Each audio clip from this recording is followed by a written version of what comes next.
edileceğini söyledi. Rus müzakere heyetinin ikinci tur için pazartesi günü İstanbul'da olacağının haberini de verdi.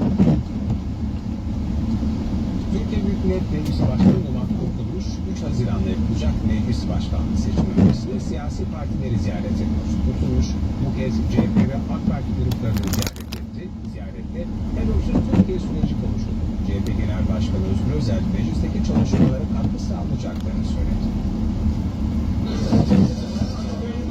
Türkiye Büyük Millet Meclisi'ne görev düşmektedir.